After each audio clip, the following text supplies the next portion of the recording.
اچھا یہ جو آپ نے بات کی ہے کہ شہید خواہ سیولین ہو یا آرمی کا ہو وہ ہمارے ساتھ تاج ہے، بالکل، تو اس پر تو بات ختم نہیں ہو جانی چاہیے؟ نہیں بالکل، یہ جو ہے بڑی اچھی انہوں نے بات کی ہے. اور دیکھیں جو ایشو کھڑا بھی ہوا تھا وہ اسی وجہ سے، ایک تو انٹرپریٹیشن یہ جو بھی کرتے ہیں سر آنکھوں پہ، ہم بھی اپنی کر سکتے ہیں، کوئی بھی کسی کی انٹرپریٹیشن کر سکتا ہے، لیکن جو ایشو شروع ہوا تھا وہ شروع اس بات سے ہوا تھا کہ شہداء آپ کے شہداء، اور پھر جو اسے پیسوں سے لنک کیا گیا یہ والی بات تھی، اور تنخواہ پہ اس سے لنک کیا گیا تھا، تو اس کے اوپر ہی ایشو کھڑا ہوا تھا. لیکن دیکھیں میں یہ والی بات پہلے بھی کر چکا ہوں، دوبارہ بھی کرتا ہوں، مولانا فضل الرحمان صاحب کی بڑی قربانیاں اس ملک کے لیے، اور آپ نے کبھی بھی کسی کو جج کرنا ہو تو آپ اس کو کسی ایک ایونٹ پہ یا ایک انسیڈنٹ پہ نہیں کر سکتے، آپ کو اوور آل دیکھنا چاہیے. یہ بات خواجہ آصف صاحب کو بھی سمجھا، ذرا ان کو بات کر لینے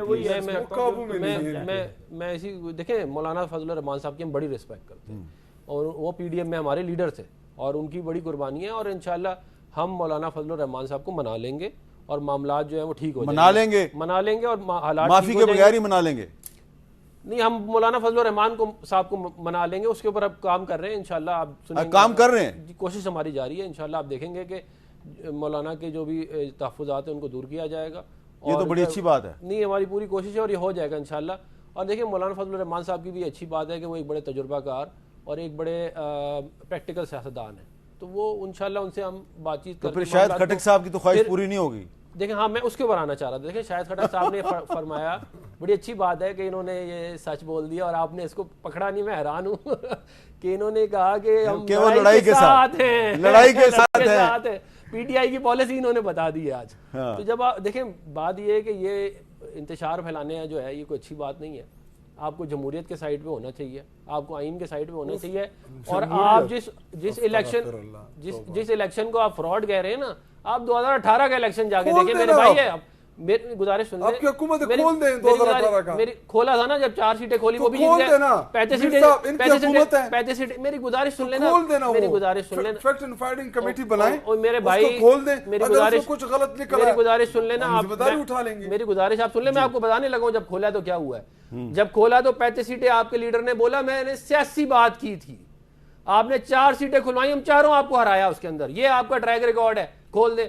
بات یہ ہے کہ بیانیے کی دنیا سے باہر آ جائیں. آپ عوام کو جھوٹ نہ بولیں. آپ کوئی آسمان سے نہیں اترے، آپ کے سروں پہ سنگ نہیں لگے ہوئے. جتنی آپ کے اندر جمہوریت ہے ہمیں معلوم ہے، اور جتنے آپ کے لیڈر کے اندر جمہوریت ہے ہمیں معلوم ہے. جب آپ آر ٹی ایس بٹھانے پر انٹرنیشنل میڈیا نے جو کچھ باتیں کی ہیں وہ جا کے آپ 25 جولائی 2018 کے جا کے اٹھا کے آپ میں آفر دیتا ہوں، اور آپ کو پتا چلے. آفر رہنے دیں، میری گزارش سن لیں. دیکھیں میری گزارش سن لیں، اس کو سزا دے دیں اگر اس نے غلط کیا. کمشنر کو بلانے کی ضرورت نہیں، میں آپ کو پروف کر دیتا ہوں نا. تو آپ لوگوں نے یہ کہا، سنیں میری بات، آپ کے لیڈر نے یہ کہا کہ جی 2013 کا الیکشن فراڈ ہوا ہے. سپریم کورٹ نے انویسٹیگیشن کی، سپریم کورٹ نے یہ بات کہی کہ کوئی سسٹمیٹک ریگنگ نہیں ہوئی. کیا آپ کے لیڈر نے آج تک اس کے اوپر معافی مانگی؟ کتنا اس ملک کے اندر انتشار پھیلایا، 4 حلقے کھولے وہ بھی ہم جیتے. وہ 2013 کا الیکشن، وہ 13 کی بات کر رہا ہوں، میں بھی 13 کی بات کر رہا ہوں، میں 18 کی نہیں کر رہا. بات یہ ہے کہ آپ لوگ، آپ کا لیڈر ہائیبریڈ کا نظام لے کے آئے اور کھڑے ہو کے بطور وزیر اعظم اعلان کرے کہ میں ہائیبریڈ نظام لے کے آیا ہوں. اس کے بعد آپ ہمیں کہتے ہیں جمہوریت کی بات. آپ کا لیڈر نے یہ کہا کہ میں ووٹ پورے کرنے کے لیے ایجنسیوں کو کہتا تھا کہ وہ بندے پورے کریں. یہ میں نے نہیں کہا یہ والی بات. یہ پوڈ کاسٹ میں عمران خان صاحب آپ نکال لیں، ابھی آ جائے گا آپ کے پاس. تو جب آپ یہ بات نکال تو لوں گا، چلا نہیں نہ سکتا. چلا نہیں سکتے، علیحدہ بات ہے. کچھ کر جو بھی ہے میں نے بتا دیا آپ کو، میں نے آپ کو بتا دیا. دیکھیں میری بات، جمہوریت میں جو اکائی ہوتی ہے، جمہوریت کی جو بنیاد ہے وہ عوام ہوتی ہے. 5 سال بعد ایک موقع آتا ہے عوام کے پاس کہ وہ اپنے ووٹ کا رائٹ جو ہے وہ استعمال کرتے ہیں. دیکھیں آر ٹی ایس بٹھانا، چیف الیکشن کمشنر ہم نے نہیں لگایا تھا. اس وقت کی اپوزیشن جو لیڈر تھے وہ اور ان کی حکومت تھی، انہوں نے مل کے چیف الیکشن کمشنر 2018 میں لگایا. ہمارا اس سے لینا ہی دینا نہیں تھا، کیونکہ ہم تو نہ پوزیشن میں تھے نہ حکومت میں تھے، تو ہمیں کیا وہ سسٹم میں فائدہ دیتا. نمبر 1. نمبر 2، عمران خان صاحب نے اسمبلی کے فلور کے اوپر ان کو آفر کی کہ آئیں، میں آپ کے لیے، آپ مجھے بتائیں حلقے، میں انویسٹیگیٹ کرتا ہوں حلقوں کا. بھاگ گئے. نہیں آپ نے میٹنگ ہی نہیں کی اس کی کال. میں اس میٹنگ میں تھا. ابھی مجھے کمپلیٹ کرنے دیں. آپ لوگوں نے میٹنگ اچھا وہ. نمبر 3، جمہوریت میں ایک پولیٹیکل کیریئر ہوتا ہے ہر ایک پولیٹیکل لیڈر کا. جو جنرل جیلانی سے یہ ضیاء الحق کی گود میں پل کے اس کا کبھی فائنانس منسٹر کبھی اس کا چیف منسٹر. جنرل باجوہ کی پیداوار ہمیں بتا رہی ہے, جنرل باجوہ کو تو آپ لوگوں نے لگایا, کی پیداوار ہمیں بتا رہی ہے, جنرل مشرف کی پیداوار ہمیں بتا رہی ہے کہ جمہوریت کیا ہوتی ہے. جنرل مشرف کے ٹھپے لگانے والے ہمیں بول رہے ہیں کہ جمہوریت کیا ہوتی ہے. جنہوں نے حمید گل کو استعمال کیا, جنرل مشرف کو کیا, جنرل ضیاء الاسلام کو استعمال کیا, کون سا جنرل ہے جس کو باری باری بات کر لیں. جنرل مشرف کو جنرل کس نے لگایا, کس نے لگایا؟ نواز شریف نے لگایا.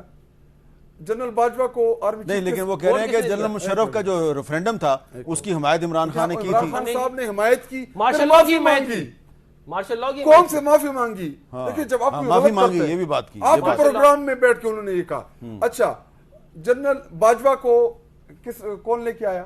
نواز شریف. ایکسٹینشن میں پھر ووٹ کس نے دیا؟ وہ تو آپ نے بھی دی نا, ہم نے دیا نا, ایکسٹینشن آپ نے بھی دی نا, انہوں نے بھی دیا. ٹھیک ہے, ہم نہ بھی دیتے تب بھی لگ جاتے, ہماری اس سے کوئی فرق نہیں پڑتا. آپ نے دینا تھا, آپ لوگ کی مجبوری تھی. ابھی میر صاحب جو امریت کے گود میں بن کے لیڈر بنتے ہیں یا ان کو لیڈر بنایا جاتا ہے, وہ آ کے آپ کو ہمیں ادھر جمہوریت کے اوپر بھاشن دیتے ہیں. رہی بات عمران خان کی, عمران خان صاحب کو اس وقت خوف کا یہ عالم ہے, آئسولیشن میں بند کیا ہے, ملاقاتیں بند ہیں, بیماری کی حالت میں ہیں, کسی کی ملاقات نہیں ہے, جیل کے اندر سے ہمیں کوئی خبر نہیں کہ عمران خان صاحب. لیکن میرے پاس ایک خبر ہے. کیا؟ انہوں نے اتنی ٹریڈ مل چلائی ہے, اتنی ٹریڈ مل چلائی ہے, پہلے ایک ٹوٹی اب دوسری بھی ٹوٹ گئی ہے. میں اس پہ یہ خبر دیکھیں آپ کو میر صاحب, یہ میری خبر ہے نہیں, یہ خبریں جعلی بھی چلاتے ہیں. اچھا, یہ جعلی بھی نہیں, انہوں نے نہیں دی, انہوں نے نہیں دی, جنہوں نے دی وہ بھی جعلی چلاتے ہیں. جب تک ہاسپٹل وہ شفٹ نہیں ہوتے فیملی کی موجودگی میں, ڈاکٹر ان کی انویسٹیگیشن نہیں کرتے. دیکھیں کلاٹ بنا ہے میر صاحب, کلاٹ ہارٹ میں بھی اللہ نہ کرے بن سکتا ہے, جسم کی کسی دوسرے ایسے میں بھی بن سکتا ہے. جب تک آپ نے انویسٹیگیٹ ہی نہ کیا ہو کیسے پتہ چلے کہ عمران خان صاحب ٹھیک ہے, بیمار ہے؟ یہ بات درست ہے. تو دیکھیں نواز شریف, کوئی جا کے دیکھے تو صحیح, وہ ٹریڈ مل واقعی چلا بھی رہا ہے کہ نہیں چلا رہا. نواز شریف جب بیمار ہوا کیا لندن جانے نہیں دیا ہماری حکومت نے؟ پہلے آپ نے پلیٹلیٹ زیرو کروا کے پھر بھیجا. دیکھیں ابھی عمران خان صاحب کی بھی تو 80% آنک ضائع ہے, تو آپ کیا چاہتے ہیں کہ اس کی آنک جو 100% ضائع ہو جائے؟ لیکن آپ چاہ رہے ہیں کہ عمران خان لندن چلا جائے. نہیں جی, عمران خان صاحب کو ہم چاہ رہے ہیں کہ شفا انٹرنیشنل ہاسپٹل اڈیالہ جیل سے یا 10 کلومیٹر, شفا انٹرنیشنل ہاسپٹل آنکھوں والا, آئی والا جو ادھر اسلام آباد کے قریب ہے, ایک شفا انٹرنیشنل ہے, ایک میں شفا کی بات کر رہا ہوں. وہ ان کی فیملی ہو, عمران خان صاحب ہو, ان کے جو ذاتی ڈاکٹرز ہیں وہ چیک اپ کریں, ان کا اگر ان کو ٹریٹمنٹ کی ضرورت ہے ٹریٹمنٹ دیں, ان کو ایڈمٹ کرنے کی ضرورت ہے ان کو ایڈمٹ کریں, اگر اللہ تعالیٰ ان کو صحت دے, ان کی آنکھ ٹھیک ہے, ان کو جیل لے جائیں. ہم جانے, ہماری موومنٹ جانے, عدلیہ جانے, احتجاج جانے, جس طریقے سے ہم تو. اچھا اب ذرا میں تھوڑا آگے ڈاکٹر خالد اپنا راشد سومرو صاحب کے پاس جاؤں.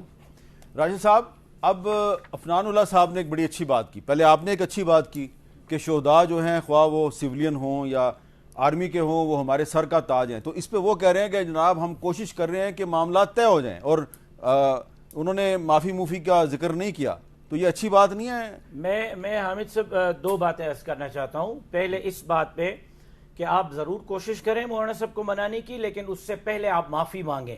جو آپ نے مولانا صاحب کی ان پچھلے 8 دنوں میں کردار کشی کی ہے, جس طرح کے الزامات مولانا صاحب پر بھونڈے قسم کے لگائے گئے ہیں, جس طرح مولانا صاحب کے لاکھوں کارکنوں کی دل آزاری کی گئی ہے, مولانا فضل الرحمان صاحب سے معافی مانگیں, اس کے بعد آئیں. سیاست میں دروازے بند نہیں ہوتے. لیکن جہاں تک ان دونوں کی ابھی گفتگو ہو رہی تھی اور 2018 کے الیکشن اور 2024 کے الیکشن زیر بحث آ رہے تھے, میں ان دونوں کو ایک مشورہ دینا چاہتا ہوں کہ 2018 میں مولانا فضل الرحمان صاحب جہاں کھڑے تھے 2024 سے مولانا صاحب وہیں کھڑے ہیں. پی ایم ایل این 2018 سے 2024 تک مولانا صاحب کے ساتھ کھڑی تھی, 2024 کے بعد پی ٹی آئی پر ہم نوا ہوئی ہے, پی ایم ایل این والوں نے راستہ تبدیل کیا ہے. آپ دونوں کو پتا ہے کہ اصل مسئلہ کیا ہے. یہ جو آپ ڈسکس کر رہے ہیں یہ مسئلہ ہے نہیں, تو دونوں آئیں مولانا صاحب کے ساتھ بیٹھ جائیں تاکہ آئین اور جمہوریت کی پارلیمنٹ کی بالادستی کے لیے, صاف اور شفاف الیکشن کے لیے جو نواز شریف صاحب کا نعرہ تھا ووٹ کو عزت دو, جو اب ان کا نعرہ ہے کہ جی حلقے کھولیں اور صاف شفاف انتخابات کرائیں, اس کے لیے سیاسی جماعتیں بیٹھ کر مصلحتوں سے بالا تر ہو کر پھر جب اقتدار کی زینہ دکھائی دیتا ہے تو پھر ہم رخ موڑ لیتے ہیں, ان چیزوں سے بالا تر ہو کر آئیں, بیٹھیں مولانا صاحب کے ساتھ اور ملک کے اندر صاف شفاف انتخابات کے لیے سیاسی جماعتیں کردار ادا کریں. یہ اس طرح کے موضوع موضوعات اس طرح کی باتیں بہت ہو گئی ہیں. اب عملی طور پر گراؤنڈ پہ بیٹھ کر کام کرنے کی ضرورت ہے. اور میں سمجھتا ہوں کہ اگر اس وقت اس موقع پہ کوئی سیاسی جماعت کا لیڈر کھڑا ہے اور پیچھے نہیں ہٹا ہے تو وہ اکیلا مولانا فضل الرحمان ہے. اکیلا؟ جی اکیلا. 2018 سے اب 2026 تک مولانا صاحب کے موقف میں لچک نہیں آئی ہے. ٹرین اسلام آباد سے چلی تھی, اس میں بلاول صاحب بھی ہمارے ہم سفر تھے, مسلم لیگ نون بھی ہم سفر تھی, کیونکہ عمران خان صاحب اقتدار پہ بیٹھ گئے تھے. خان صاحب نے کہا کہ بالکل ٹھیک الیکشن ہوئے. لیکن 26ویں اور 27ویں ترمیم میں بھی تو آپ کے کئی ہم سفر تھے. پی ٹی آئی والے بھی تو جاتے تھے نا مولانا صاحب کے پاس, اور پی ٹی آئی والوں نے مولانا صاحب ہی کے ذریعے وہ ترمیم کروائی. بالکل.